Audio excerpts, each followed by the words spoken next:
If you make consciousness fundamental, some say that consciousness doesn't exist. It is illusion. Others that consciousness is the only thing that exists. It is ultimate reality. Here is a decision tree of questions. Is consciousness entirely the product of physical brain? If yes, stop. Consciousness has no cosmic significance. If no, ask, is consciousness reducible to or explainable by something more fundamental? If yes, seek what's more fundamental, perhaps God or something like God. If no, ask, is consciousness the only non-reducible thing? If yes, then consciousness is ultimate reality. If no, then consciousness shares ultimate reality, perhaps with the laws of physics. What if consciousness were ultimate reality? It would not be a person in the sense of a personal God. No intent, no will, no purpose. Would pure awareness even make sense? There could be enduring principles.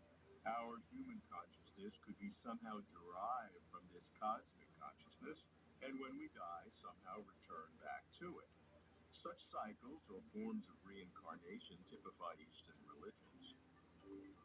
I guess it'd be better than stark physicalism, though for me, not much better.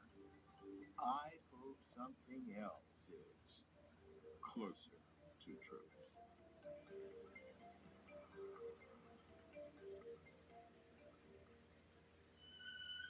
For complete interviews and for further information, please visit closertotruth.com.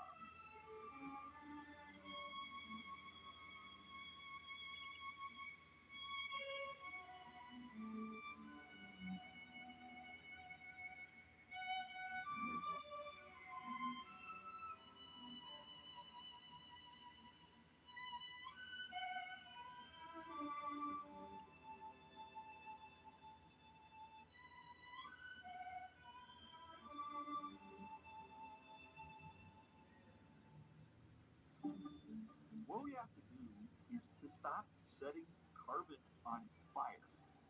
Science and philosophy take on climate change. In the watershed of the Rocky Mountains, we consider water literally as a sacrament. If we lose our subsurface water resources, they're gone forever. See it Monday at 9 on Idaho Public Television. It launched the age of tall buildings. The Eiffel Tower was the highest monument in the world. From obstacles to innovations, an act of pure audacity. Building the Eiffel Tower on Nova. Catch it on Wednesday at 8 on Idaho Public Television. Next time, He's alive. Pearl investigates a 7-year-old missing person case. Suicide note, but no body. So you're chasing a ghost. And the clues lead to a secretive church. They're like a cult. But as Pearl gets closer to the truth, I don't believe you. really don't care what you believe.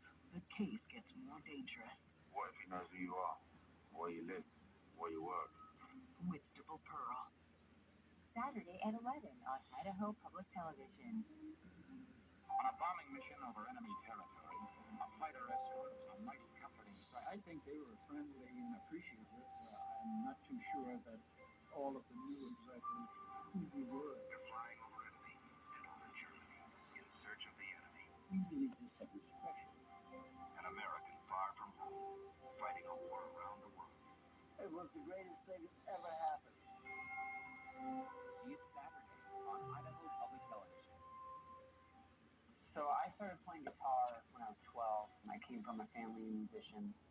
I think a lot of music is inspired by the situation and the place and the people, almost more than anything else. I remember taping Pat Metheny on a live Austin City Limits, and I could have worn that thing out, I think, within the first week, just because I watched it over and over and over again, trying to understand what he was doing, and it was a whole different education within itself. I was so slow to Radiohead. Honestly, wish I would have gotten into Radiohead as a kid, and finally saw them live on an Austin City Limits, and it blew my mind.